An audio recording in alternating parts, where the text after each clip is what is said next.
તમને ક્યારેક એવું લાગે છે કે તમારી પાસે સંસાધનો નથી, પૈસા નથી, કે નસીબ તમારો સાથ નથી આપતું?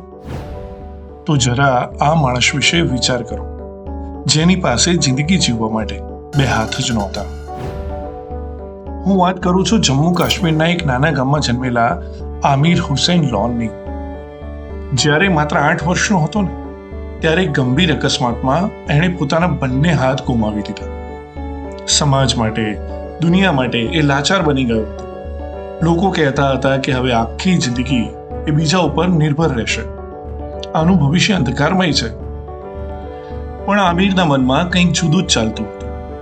એણે અંધકારને સ્વીકારવાને બદલે પોતાની અંદર આશાનો એક આખો સૂરજ સળગાવી દીધો. તમને જાણીને નવાઈ લાગશે કે આમિરને નાનપણથી જ ક્રિકેટ રમવાનો ભારે શોખ હતો. હવે વિચાર કરો, જેના બે હાથ ના હોય એ ક્રિકેટ કેવી રીતે રમે? પણ જીદ જ્યારે હદ વટાવી જાય ને, ત્યારે કુદરતને પણ રસ્તો આપવો પડે છે. આમિરે હાર ન માની. એણે પોતાના પગથી બોલ ફેંકવાની પ્રેક્ટિસ શરૂ કરી અને બેટિંગ કરવા માટે એણે બેટને પોતાના ગળા અને ખભાની વચ્ચે પકડવાની અદ્ભુત કળા વિકસાવી.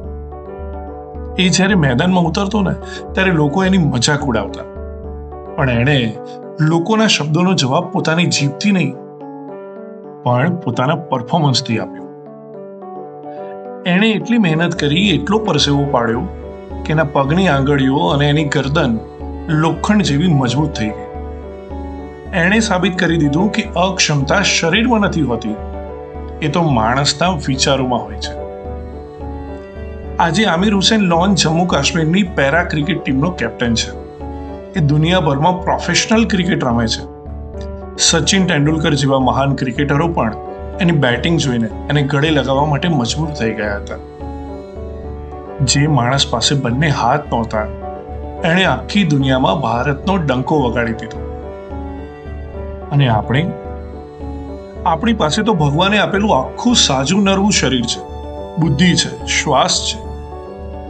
તો પછી આપણે એક બે નિષ્ફળતાથી કેમ ડરી જઈએ છીએ?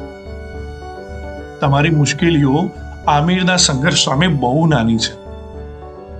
જો એ ગરદનથી બેટ પકડીને સિક્સર મારી શકતો હોય, તો તમે અને હું જિંદગીની કોઈ પણ મુશ્કેલીને મેદાનની બહાર ફટકારી શકીએ છીએ.